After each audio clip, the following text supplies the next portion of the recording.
నేను తరచూ ఎక్స్‌పీరియన్స్ చేస్తున్న అనేక రకాల ఒత్తిళ్లను ప్రకృతి సాన్నిధ్యం ద్వారా అధిగమించడానికి ప్రయత్నాలు చేస్తూ ఉంటుంటాను.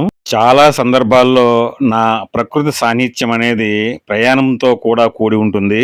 ఈ భూమిపై గల పంచభూతాలు ఎల్లప్పుడూ కూడా నా యొక్క బలాన్ని, నాలోని శక్తి సామర్థ్యాలను గుర్తు చేస్తూ ఉంటుంటాయి. అందుకు గాను ఈ ప్రకృతికి నేను ఎంతో రుణపడి ఉన్నాను. నా ఈ భావనపాడు సముద్ర తీర ప్రయాణము నాకు చాలా ఆనందాన్ని, సంతోషాన్ని, సంతృప్తిని ఇచ్చింది. ఇంకా బలంగా చెప్పాలంటే ఈ ప్రదేశాన్ని కదిలి, వదిలి పోవాలని అనిపించలేదు కూడాను.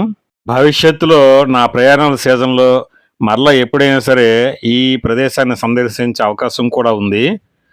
దేవుడా! ఇంత అందమైన గ్రహం మీద నాకు ఈ జన్మ ఇచ్చినందుకు నీకనేక కృతజ్ఞతలు.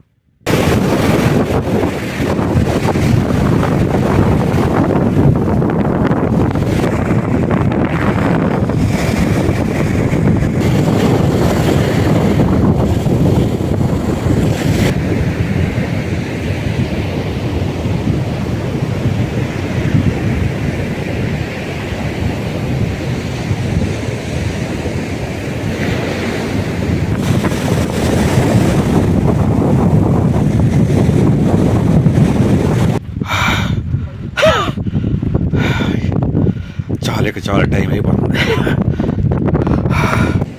బాయ్ బాయ్, మళ్ళీ ట్రై చేద్దాం. రిటర్న్ జర్నీలో ఈ అల్తాడ్ జంక్షన్ వద్ద కన్‌ఫ్యూజ్ అవ్వడం వల్ల కొంచెం ఎక్కువ డిస్టెన్స్ తిరగాల్సొచ్చింది. అయినప్పుడు కూడా కొత్త రూట్ గనక ఇది కూడా ఒక ఎక్స్‌పీరియన్సే. ఇది నేను ఫస్ట్ భావనపాడు వచ్చినప్పుడు ఇక్కడ అల్తాడ్ జంక్షన్ దగ్గర కుడివైపు తిరిగాను. నేను వెళ్ళినప్పుడు ఏం చేశాను, అటువైపు వెళ్ళిపోయాను. స్ట్రెయిట్‌గా అటు సైడ్ వెళ్ళిపోయాననమాట. ఇదేంటి అంత కొత్తగా ఉంది, ఇది వచ్చినప్పుడు ఇటు నుంచి రాలేదు. ఈ కొత్త రూట్ ఎటు వచ్చానో ఎక్కడికి వచ్చానో ఎవరినైనా అడగాలి. ఇది ఏ జంక్షన్ ఇది? బెండి గేటా? అంటే ఇప్పుడు టెక్కల్ అంటే ఎటు వెళ్ళాలి? ఇప్పుడు నేను ముందు టెక్కల్ వెళ్ళినప్పుడు బ్రిడ్జి తగలేదు, నేను బ్రిడ్జి తగలేదు. ఇది హైవే ఇది?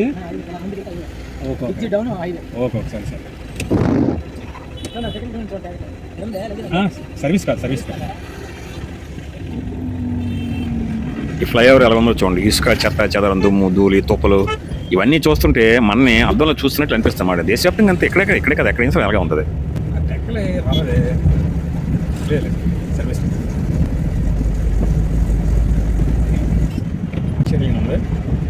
ఓన్లీ టెక్కలకి ఫ్లైఓవరా?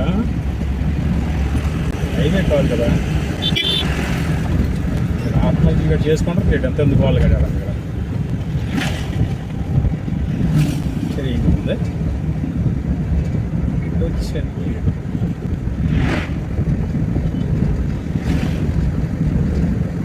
హైవే డౌన్ నుంచి వెళ్ళాము. హైవే ఎందుకు వచ్చేసింది? హైవే వచ్చేసి మరి ఈ ఊర్లోకి వెళ్ళక్కర్లేదు.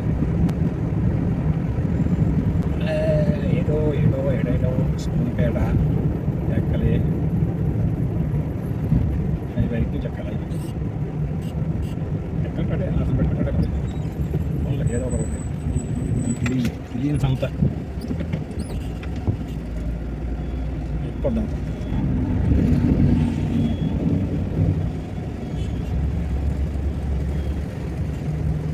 తెలియట్లేదు అలాగే.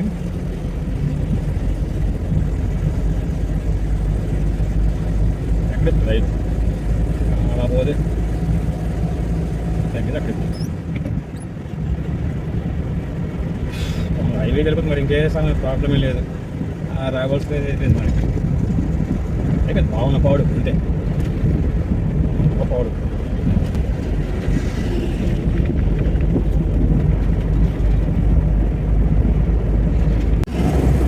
ఎక్కడైనా చట్నీ ఏడుంటే ఆపాలి. తినాలి. బిర్యానీ తీసుకున్నాం కదా, ఇన్స్టా శుభ ఇన్స్టా అడిగాడు. అది ఆంధ్ర వీజా అడితే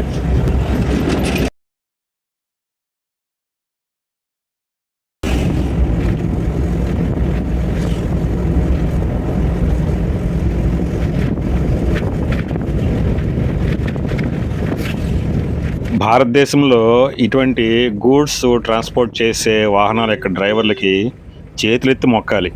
కొన్ని సందర్భాల్లో వాళ్ళు పడే కష్టాలు చాలా వర్ణాతీతంగా ఉంటాయి. అసలు వాహనాల యొక్క ఈ డ్రైవర్ క్యాబిను చాలా ఇరుగ్గా ఉంటుంది, అసౌకర్యంగా ఉంటుంది. లాంగ్ డిస్టెన్స్ డ్యూటీ చాలా కఠినంగా ఉంటుంది. ఫాస్టాగ్ కొత్త అడెవడో 100 రూపాయలు ఇచ్చిన వీడియోలో కవర్ చేసామనుకో, అడేమో కంపెనీ రిక్వెస్ట్ అంటున్నాడు, ముందు 100 రూపాయలు వస్తా అన్నాడు, కంపెనీ రిక్వెస్ట్ అంటున్నాడు.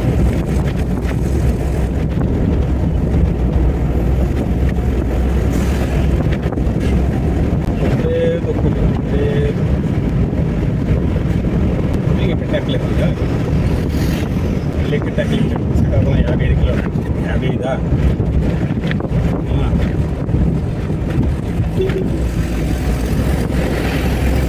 20 కిలోమీటర్లు వచ్చాను.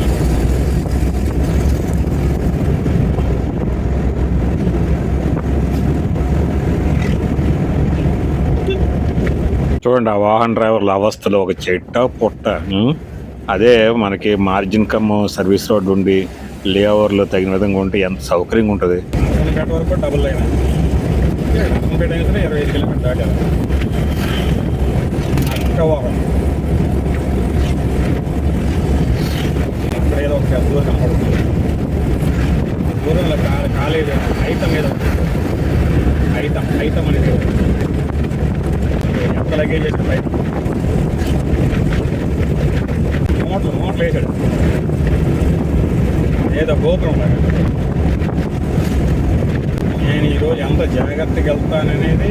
ఈ మెయిన్ రోడ్ నుండి ఎడం వైపు కనీసం 40 అడుగులు సర్వీస్ కమ్ మార్జిన్ రోడ్ ఉంటే దాని చెట్లు మంచి నీళ్ళ చెట్లు గట్టి పెంచితే ఎంతో సౌకర్యవంతంగా చాలా ఉపయోగకరంగా ఉంటుంది రహదారులు. అదే రాష్ట్ర రోడ్డుకి అయితే కనీసం 20 అడుగులు, గ్రామీణ రోడ్డుకి అయితే కనీసం 10 అడుగులు ఈ మార్జిన్ రోడ్ అనేది ఉండాలి. చాలా దగ్గర తుప్పలే తీరు. అది R&B డిపార్ట్మెంట్, అది దేశంలో రోడ్ల నిర్వహణ. చూడాలి. ఫస్ట్ టైం హైవే మీద ఇంత దూరం వెళ్తున్నాను కదా, వైజాగ్ వెళ్ళింది తగరబాస్ నుంచి వైజాగ్, అది కూడా భీములు చేయలేదు. మరి ఎక్కడెక్కడ స్పీడ్ మీటర్లు గట్రా ఉంటాయి కదా, పెడతారు కదా, ఎంత స్పీడ్ వెళ్తే ఫైన్లు ఇవన్నీ ఉండి అంటారు కదా. చూడాలి మరి ఏమైనా ఫైన్లు గట్రా వస్తే నా ఫోన్కి వస్తే లేవో ఏంటంటే.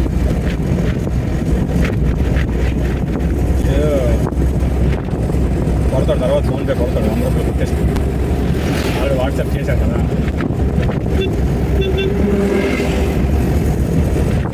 హైవే మీద డ్రైవింగ్ మజా వేరు. అంటే ఇదే 3 లైన్లు ఉండాలి, 2 లైన్లు ఉండే, 2 లైన్లు కాదు, మినిమం 3 లైన్లు అయితే 4 లైన్లు. భారతదేశానికి 6 లైన్స్ ఉండాలి యాక్చువల్. ఆ 6 లైన్ ఏదో యమునా ఎక్స్ప్రెస్ ఏదో కాదు, ఢిల్లీ టు ఆగ్రా. ఉత్తర భారతదేశం టూరిజం అంతాను, దక్షిణ భారతదేశం టూరిజం ఏడు ఉంది. అక్కడ ఒకటి ఉంది. అది గుర్రంలో పరిగెడుతుంది. హైవేలు కూడా మన దేశంలో లేఓవర్స్ ఎక్కడోగా ఉంటాయి, అది చాలా ఇరుగ్గా ఉంటాయి. లేఓవర్ అనేది కనీసం 60 అడుగుల వెడల్పుతోని ప్రతి 5 కిలోమీటర్కి 1 కిలోమీటర్ పొడవు చొప్పున ఆ మంచి నీళ్ళ చెట్లతోని ఏర్పాటు చేయబడి ఉండాలి. చలమయ్యపేట రాజాం, భవనపాడు టు రాజాం రిటర్న్ అక్కడ వచ్చినప్పుడు చలమయ్యపేట చదివాను. చూడండి అసలు చదునుగానే లేదు. తారు రోడ్ నుంచి ఎడమవైపున ఆ మట్టి కానీ ఇది కానీ చదును లేదు, నీడనిచ్చే చెట్లు పొడవైన చెట్లు గట్టి ఏమీ లేవు. అది ఎక్కడ నివాసాలు ఊర్లు గట్టి లేని దగ్గర కూడా, బ్రిడ్జిలు ఫ్లైఓవర్లు అటువంటి లేని దగ్గర కూడా లేవు. హైవేస్ నిర్మించినప్పుడు ఆ విధంగా ల్యాండ్ ఎక్విజిషన్ చేయడం లేదు. మరి నా దేశం ఎప్పటికీ అలా తయారవుతుంది నాకు అర్థం కాదు. చూడండి అలాగా రోడ్డు పక్కన ఆపాల్సి వస్తుంది అనమాట. వాళ్ళకి ఇది ఉంటుంది చెప్పండి, అంత సౌకర్యవంతంగా ఏముంటుంది చెప్పండి. వెనక నుంచి ఏది గుర్తేస్తే అలా ఉంటుంది అన్నమాట. లే ఓవర్స్ అనేవి చాలా ఇంపార్టెంట్. ప్రతి 5 కిలోమీటర్లకి ఒక లేఓవర్ ఏరియా ఉండాలి. అది 1 కిలోమీటర్ చొప్పున కనీసం 60 అడుగుల వెడల్పుతో అది నీడనిచ్చే చెట్లతో ఉండాలి. సైడ్గా ఉంటుంది విజయనగరం 30 కిలోమీటర్లు 25 కిలోమీటర్లు నాతావలస జంక్షన్ నుంచి వెళ్ళాలి, సైడ్ తిరగాలి. హైవే విజయనగరం పేరు పెట్టాడు అంతే. ఇన్ఫర్మేషన్ ఎక్కడో పెట్టాడు, ఇక్కడ పెట్టాడు అంతే.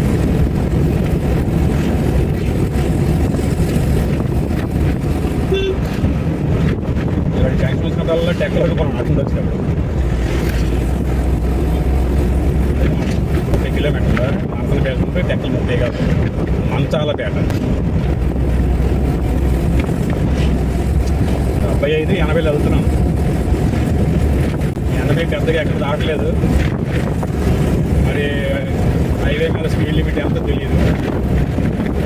గాలి ఇసిరేస్తుంది గాలి.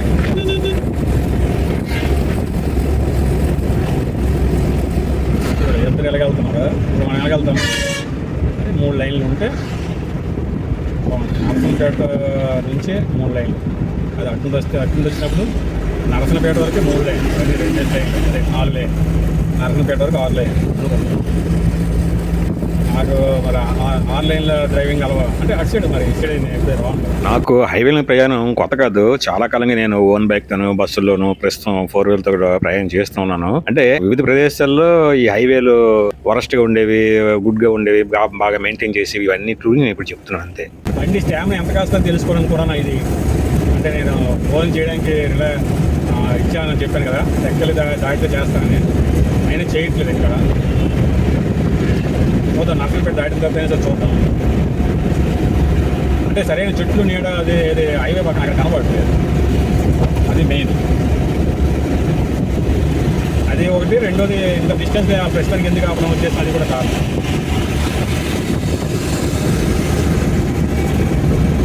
'85 యూనికార్న్ షైన్, అది షైన్లో ఉంది, యూనికార్న్ కాదు. కదలడు నువ్వు ఎంత ఆనకొట్టు, ఆ కుడివైపు వదిలి ఎడమవైపు రాడు. నేను కుడివైపు నుంచి ఓవర్టేక్ చేయాలి, అక్కడ అంతే. ఆడికి ఎడమవైపు నుంచి అన్ని ఆటంకం ఉంటాయి కాబట్టి కుడివైపు వెళ్తాడు. వీడికి కాదు, ఈ దేశంలో ఆటో కూడా అంతే, మనం తప్పు చేయాలన్నమాట. హైవే డబుల్ లైన్ అంటే ఉంటుంది.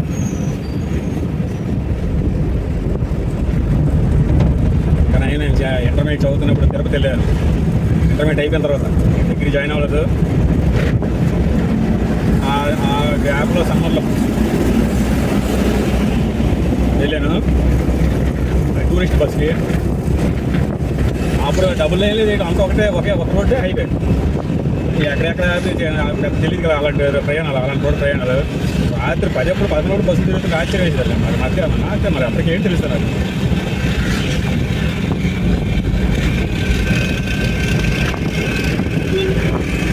మూడు లైన్లు స్టార్ట్ అయింది, 3 లైన్స్ స్టార్ట్ అయింది. జర్జంగ్ ఏదో వెరిఫికేషన్.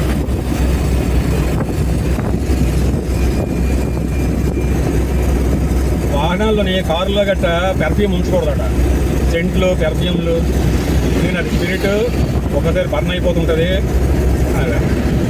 ఈరోజు నిన్న చూశాను ఇన్స్టాగ్రామ్లో, అందులో యూట్యూబ్లో చూశాను చార్ట్. అలాగే ఇంకోటి ఏదో చెప్పాడు, మెయిన్ అదే పెర్ఫ్యూమ్స్, సెంట్లు, డియోడర్ అంట సంథింగ్ అలాంటివి స్పిరిట్ ఆధారిత ఉంచుకోవడం. అది 2 బాటిల్ ఉన్నాయి కార్లు. ఇది ఈ దేశంలో అలా లైన్లు నిలబెట్టడమే లేవరు ఈ దేశంలో.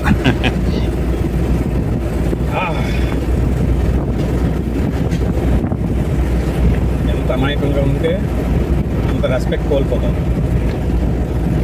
అదేనా? అది ఎంత మెత్తగా ఉంటే అంత రెస్పెక్ట్ కోల్పోతాం, అది ఎంత మంచిగా ఉంటే అంత రెస్పెక్ట్ కోల్పోతాం. ఏదో ఉంది.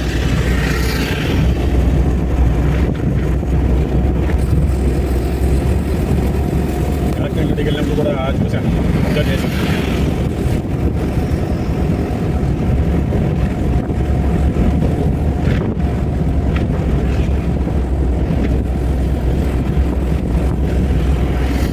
Narasannapeta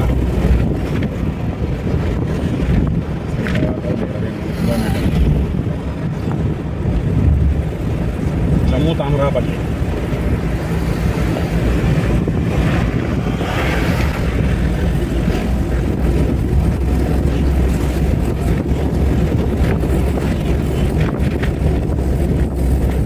dial toll free number 24/7 1033, sorry 10-1033, అదేలే 1033.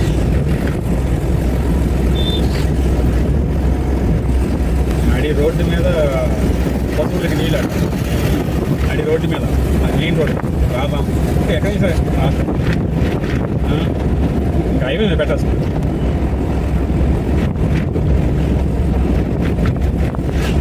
కొత్త డైలో వేసాను, తీసుకెళ్తున్నాను.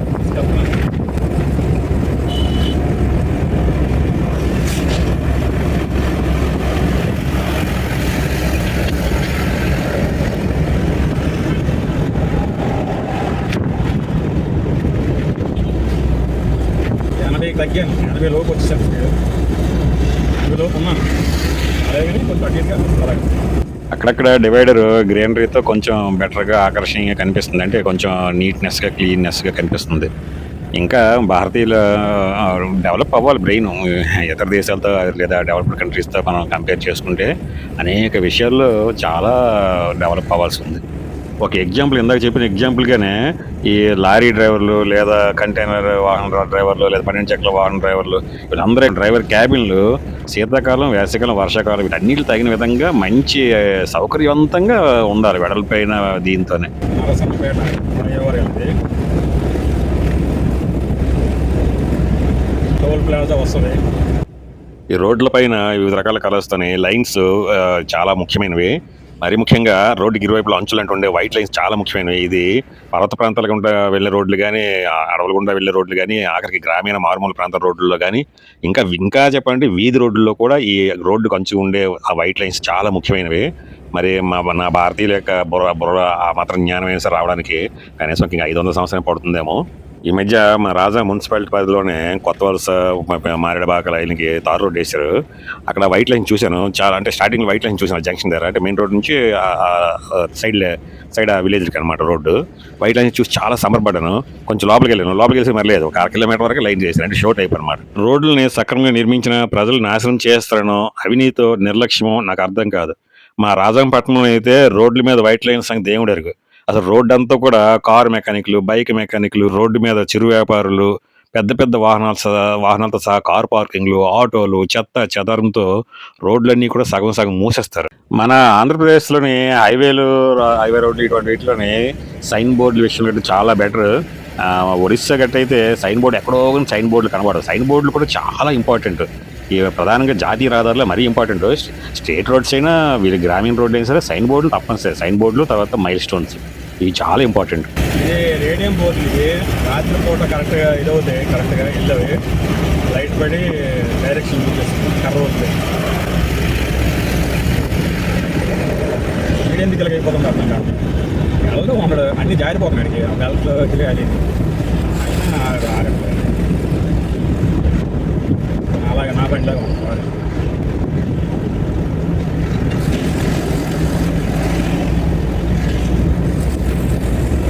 పట్టణం 120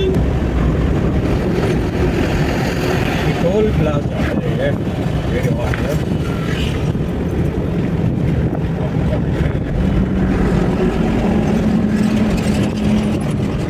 హ్యాష్ ట్యాగ్ ఉంది కాబట్టి వెళ్తారు. టోల్కి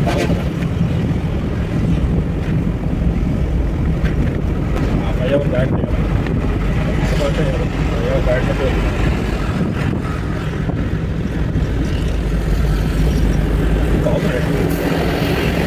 దేవాది కోతయ్య వలస శ్రీకాకుళం, అది టోల్ ప్లాజా వస్తుంది. నా దేశంలో 120 కిలోమీటర్ల స్పీడ్ లిమిట్ బోర్డులున్న రోడ్లని నా జీవిత చర్మాంకంలోగైనా సరే చూస్తానో చూడను. అభివృద్ధి చెందిన చాలా దేశాలు ఇప్పటికే 120 కిలోమీటర్ల కంటే ఎక్కువ స్పీడ్ లిమిట్ని కలిగి ఉన్నాయి. ఇక్కడ నేను చెప్తుంది స్పీడ్ లిమిట్ సంఖ్య గురించి మాత్రమే కాదు, అనేక వేరే అంశాల యొక్క భావం కూడా ఇందులో ఇమిడి ఉంది. Bhavanapatu Rajam return journey toll plaza 400 recharge చేయించాం. ఎంత తీసుకుంటున్నాడు? 120 రూపాయలు కదా.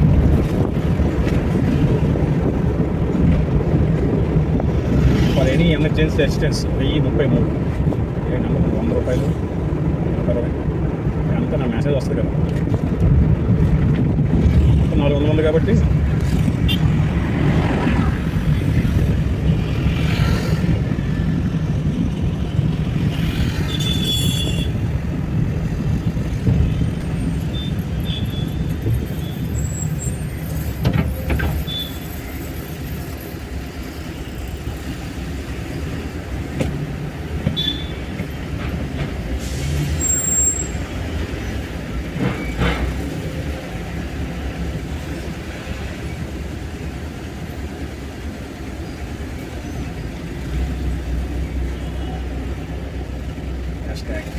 అంతే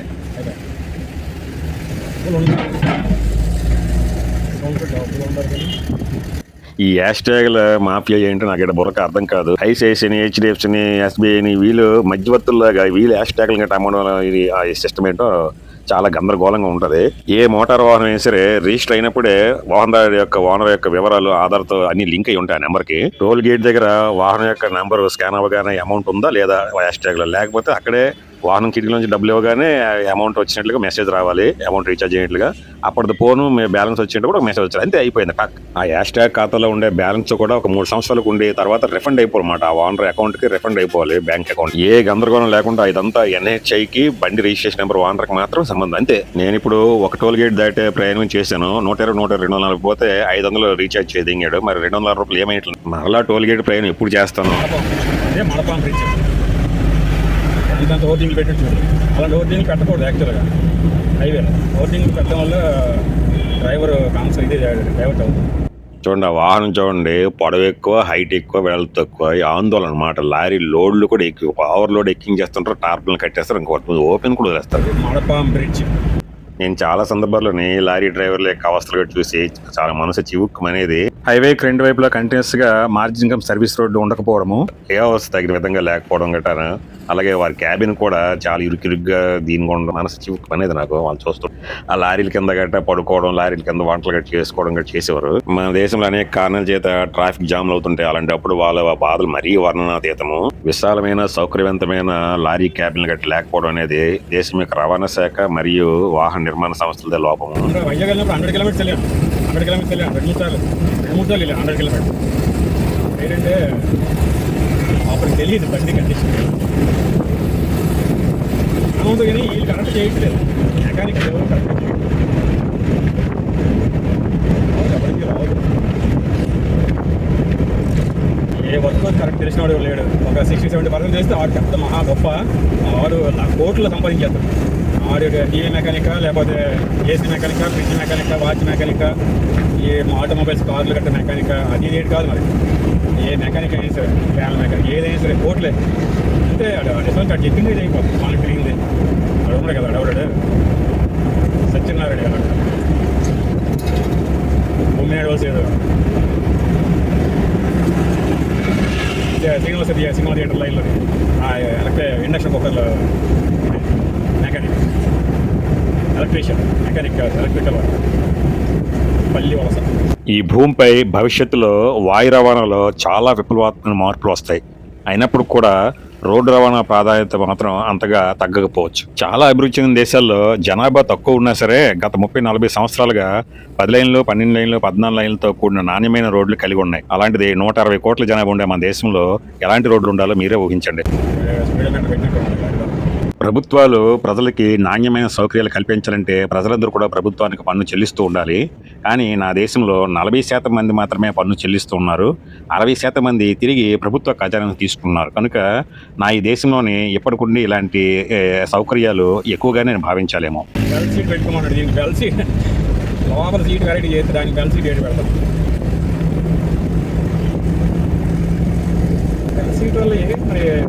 ప్రయోజనం అది పెద్ద రోడ్లు ఉంటే రిలాక్స్గా వెళ్తాడు.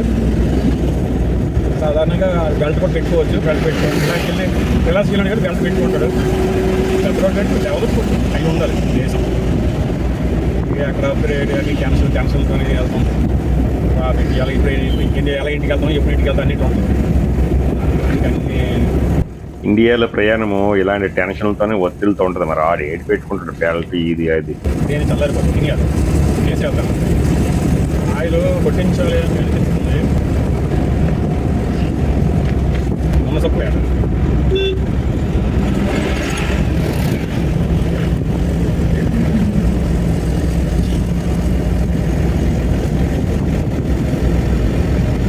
వచ్చినప్పుడు చూడలేదు.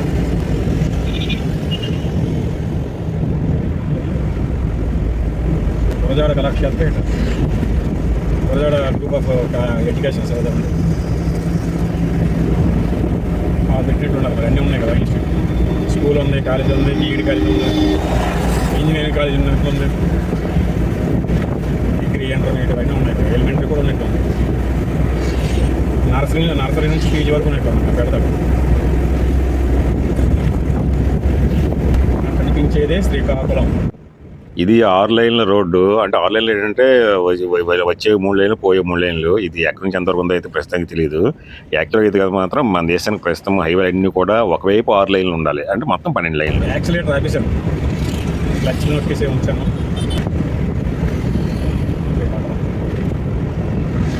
ఇలా సైన్ బోర్డుల విషయంలో మాత్రం మన హైవేలు కొంచెం బెటర్‌గా అనిపిస్తుంది ఆంధ్రప్రదేశ్‌లో.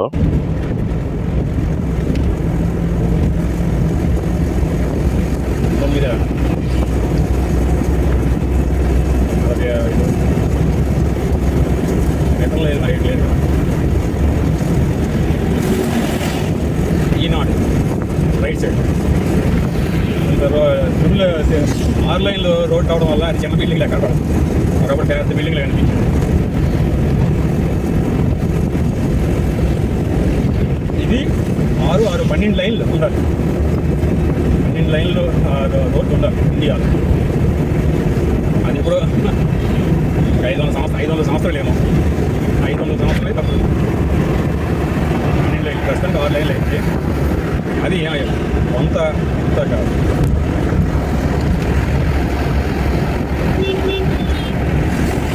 ఏదే లేదు.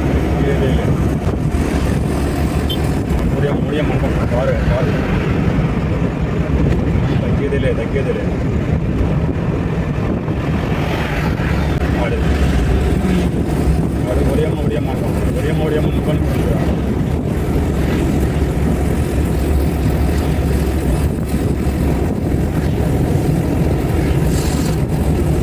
75-85 మధ్య డ్రైవింగ్ చాలా ఎక్కడో కొద్దిగా ఎక్కడ తగ్గిందంటే మామూలు స్లో చేయాల్సిన అవసరం ఉంటుంది కదా, తగ్గింది. కానీ 75-85 మధ్య డ్రైవింగ్ అంతా కొనసాగుతుంది.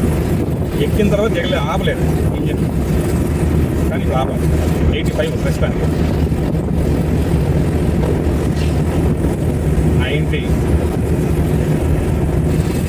90లో వెళ్తుంది. వా, ఎంత సుందరమైన సాయంకాలం చూడండి. ఆకాశము, హైవే చివర కలయిక దగ్గర ఎంత సుందరంగా ఉందో, ఎంత ఆహ్లాదకరంగా అనిపిస్తుందో. జంక్షన్ ఫ్లైఓవర్ శ్రీకాకుళం వస్తున్నారు. వచ్చే ఫ్లైఓవరే ఆంధ్రాల వలస జంక్షన్ ఫ్లైఓవర్. ఎడమవైపు వెళ్తే శ్రీకాకుళం, కుడివైపు వెళ్తే ఆంధ్ర వలస. పైనుంచి ఫ్లైఓవర్ వెళ్ళిపోతుంది. శ్రీకాకుళం ఇక్కడ 6 కిలోమీటర్ ఈ జంక్షన్ లోపలికి.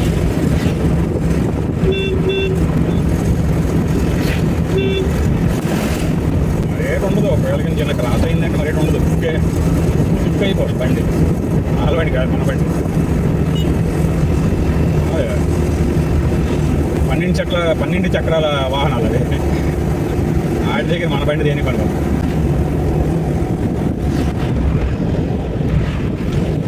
బెల్ట్లు అన్నీ ఊడిపోతున్నాయి హైవేల మీద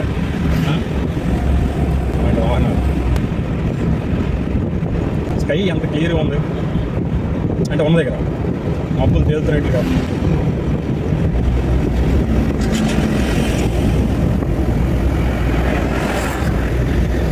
అంత గుంజుకున్నాడు, ఇంకెక్కడ ఉన్నాడు. కంటైనర్ లారీ కంటే ముందు ఉన్నాడు, అంత గుంజుకున్నాడు. ఇది ఒక టెస్టింగ్ కూడా ఆపకుండా ఒక 150 కిలోమీటర్ల దాకా సుమారు.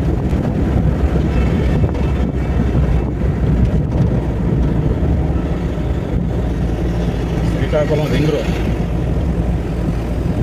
బైపాస్ జంక్షన్ నుంచి ఆంధ్రవలస జంక్షన్ అయ్యేవారు.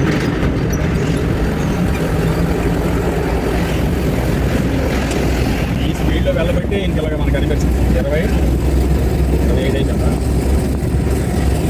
Continuous speed. మనకి అక్కర్లేదు, దాటిపోతే మనకు అక్కర్లేదు. చిలకపల్లి చూసుకోవాలి, లేదా దాటి వెళ్ళిపోగలం. దూరంగా ఇచ్చాడు ఫ్లైఓవర్ చిలకపల్లి. అక్కడ చూడకపోతే దాటి వెళ్ళిపోతే మళ్ళీ వెనక్కి తిరిగి రావాలి. రాదాం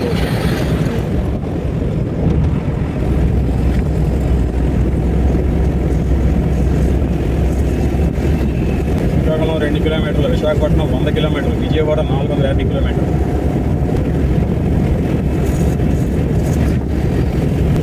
ఇటు నుంచి వెళ్ళిపోవచ్చు కానీ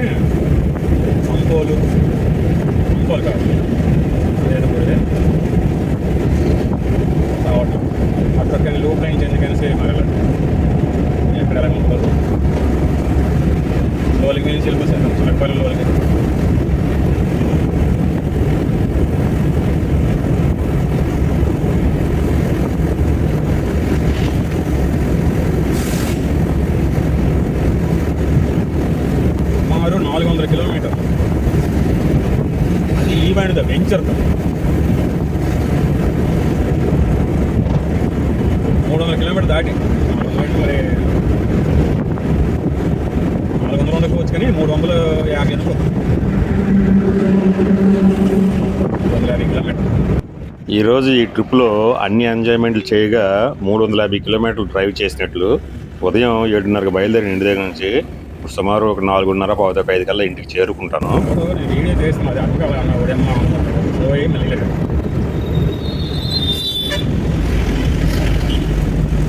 మనకి ఇలాంటి పని కదా, కెమెరాలో ఉండాలి. పోతే కెమెరాలో మరొక 1 2 తీసుకోవాలి. ఒక 15,000 రేంజ్లోనే వస్తలేరు. యూట్యూబ్లో మనం చేయలేకపోతున్నాం. చాలా కంటెంట్స్ ఉన్నాయి, చేయలేకపోతున్నాం. నేను రాజాంపట్నం నుంచి తూర్పు దిశగా ప్రయాణం చేసే భావనపాడు చేరుకున్నాను. గూగుల్లో మనకి 100 కిలోమీటర్ డిస్టెన్స్ 2 అవర్స్ టైమింగ్ అని చూపిస్తుంది. కానీ మనకు తినగ వెళ్ళం కనుక లెక్కలన్నీ కొంచెం ఎక్కువగా ఉంటాయి. అల్తాడ్ జంక్షన్ వల్ల కన్ఫ్యూజ్ అవ్వడం వల్ల బెండి గేట్ నుంచి రావడం వల్ల 50 కిలోమీటర్ పైగా ఎక్సెస్ ప్రయాణం చేయాల్సి వచ్చింది. వీడియో కూడా 28 నిమిషాలు దాడుతుంది. అంత లాంగ్ వీడియో ఎప్పుడు నేను చేయలేదు. అదే చూడాలి ఏంటి అంటే యాక్చువల్ వీడియో ఎంతసేపు వస్తుంది. అది సేవ్ అయినంత వరకు నేను ఉండకపోవడం వల్ల అది 4GB అవుతుంది కదా. నేను అలాగే అనుకునేవాడిని 4GB అయితే అది 10 ఫైల్ వరకు చేయదుగా, చేయదు కదా కెమెరా. అది సేవ్ అయినంత వరకు నేను ఆపకుండా ఆపేస్తాను. అందువల్ల అది డిస్కనెక్ట్ అయిపోతుంది అన్నమాట. డిజిటల్గా అది సేవ్ అవ్వకుండా, అందుకని ప్లే అవుతుంది. నీకు ఎక్కడో పక్కన కూర్చుంటుంది, 6% వెళ్ళిపోవాలి. లేకపోతే 5 కిలోమీటర్ ఎక్కువ తిరగాలి. మళ్ళీ దాటి వెళ్ళాలి. ఇక్కడ ఉంది లేకపోతే చుట్టూ తిరగాలి. రోజు పడుతుందా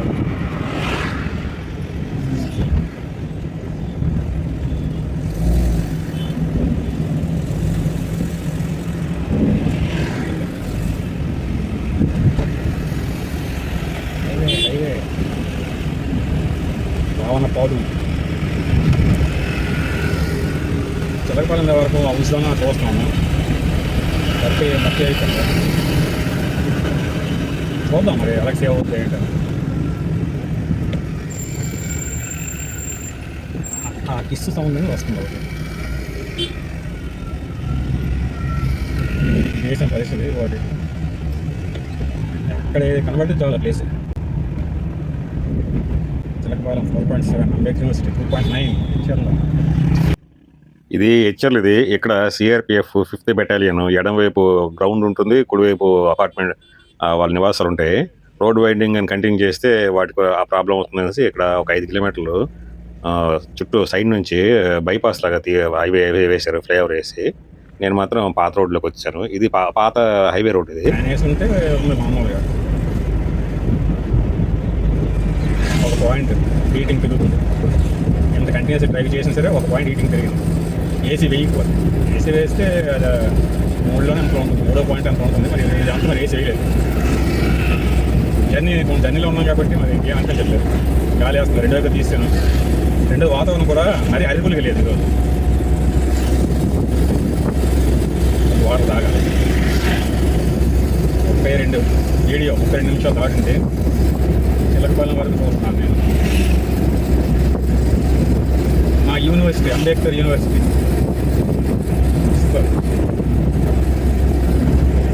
5th battalion CRPF.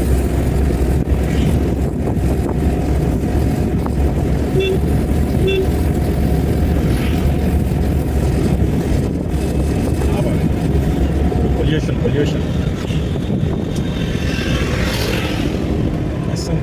Share Mahammadpuram 2 కిలోమీటర్లు రెసిడెన్షియల్ స్కూల్ ఉంటుంది.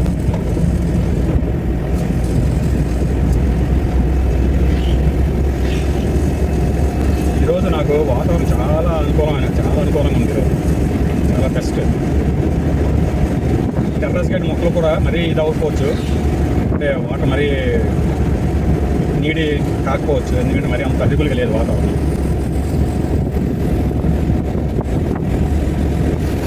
నడి వేసవి కాలం అయినా సరే గత 2-3-4 రోజులుగా అంటే వర్షాలు జల్లిపడడం నిన్న బాగా ఎంతో అనిపించింది. ఈరోజు మాత్రం అంటే అనిపించలేదు, అంటే మరీ అనిపించలేదు. స్కై కూడా చూసి ఎలా ఉందో అక్కడక్కడ గ్యాప్ ఉంటుంది, అలా ఉండడం వల్ల క్లియర్గా ఉంది. ఏంటిది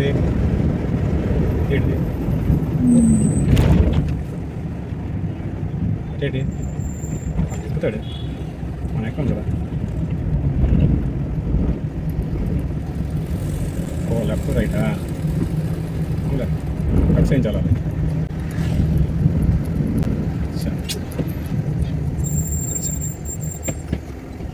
లెఫ్ట్ సైడ్ వెళ్ళాలి.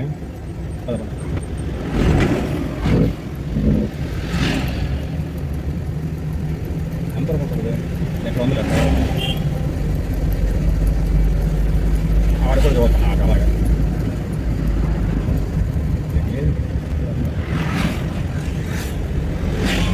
లెఫ్ట్ సైడ్ వెళ్ళాలి. పాత హైవే రోడ్డు కుడివైపు ఉంటుంది, కొత్త బైపాస్ హైవే రోడ్డు ఎడమవైపు ఉంటుంది. ఆ రెండు ఇక్కడ కలిస్తే ఇది చిలకపాలెం జంక్షన్. ఇక్కడ నేను మా ఊరు రాజం కుడివైపు తిరగాలి. ఇక్కడ నేను ఏం చేయాలంటే ఈ ఫ్లైఓవర్ కింద నుంచి ఎడమవైపు వెళ్ళి కరెక్ట్గా చిలకపాలెం జంక్షన్ దగ్గర కుడివైపు మళ్ళీ అక్కడ ఫ్లైఓవర్ ఉంటుంది, అక్కడ కుడివైపు తీసుకుని రాజం రూట్కి వెళ్ళాలి. ఇది కన్ఫ్యూజ్ అయ్యాను నేను.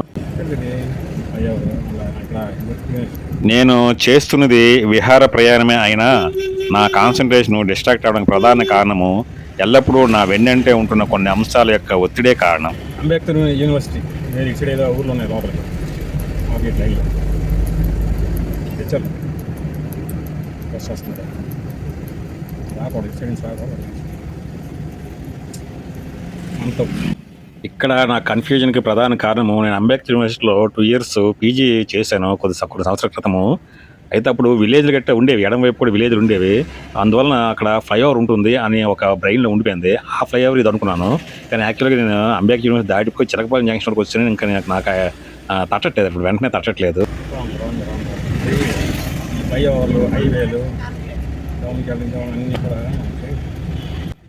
ఆ కన్ఫ్యూజ్ అయిన దగ్గర ఫ్లైఓవర్ దగ్గర ఎడమవైపు తిరిగి ఈ ఫ్లైఓవర్ దగ్గర ఇక్కడ కుడివైపు తిరగాలి. ఇలా మన కుడివైపు తిరిగి తిన్నగా మా రాజాం రోడ్ అనేది ఇదే చిలకపాలెం జంక్షన్. ఈ జంక్షన్ నుంచి రోడ్డు పొందూరు రాజా మీదుగా వెళ్తుంది, బొబ్బిలి, రాయగడ, జైపూర్ కూడా. కొంతమంది ఈ ఏరియా వాళ్ళు రాయగడ వెళ్ళాలంటే ఈ రోడ్ నుంచి వెళ్తారు, రాయగడ గట్రా. ఇంకా రాయగడ రోడ్డు కూడా ఉంటుంటారు. ఏ ఫ్లైఓవర్ అనేది తెలియదు, కాకపోతే అక్కడ తిరిగి అన్నీ రావాలి. పాసింజర్ బండి అనుకున్నారు, తెలియదు అడిగి ఆ వైట్ బోర్డు చూసి చెప్పాలి, తెలుసుకోవాలి. తెలియదు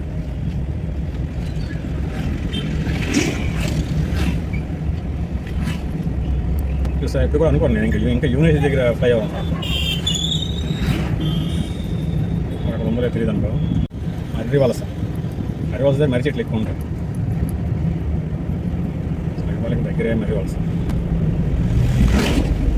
భావనపాడు టు రాజాం చిలకపాలెం దాటాను. ఎక్కడే మంచి నీడ తీసుకొని టర్నింగ్లో పనికి రావు. నీడ వచ్చేసరికి మాకు చల్లగా ఎండేస్తుంది. ఆంధ్రప్రదేశ్ పోలీసు దీన్ని పెట్టి నీళ్ళు ఉన్నాయి కానీ ఇది టర్నింగ్. చిలకపాలెం నుంచి రాజాము 30 kilometers అయినప్పటికీ రిలాక్స్గా ఉంటుందని రోడ్డు పక్కన చెట్టు నీడలో బండి ఆపి బిర్యానీ తిన్నాను. భావనపాడు ఆదివారం. కొద్ది రోజుల క్రితము ఈ వాహనంతో ప్రయాణంలో చిన్న అపశృతి జరిగిన తర్వాత మొట్టమొదటి ప్రయాణం ఇది. నాకు ఈ ప్రయాణము చాలా సంతృప్తినిచ్చింది. నేను ఈ ట్రిప్ ప్రయాణం మొత్తాన్ని ఎటువంటి ప్యాడింగ్ లేకుండా మీకు చూపించానని భావిస్తున్నాను. నా ఈ ప్రయాణపు అనుభవాల మీద మీ యొక్క అభిప్రాయాలను కామెంట్ రూపంలో తెలియజేయగలరు. అవి నాకు భవిష్యత్తులో ఉపయోగపడవచ్చు. మరొక ప్రయాణంతో మళ్ళీ కలుద్దాం. అంతవరకు సెలవు. బాయ్.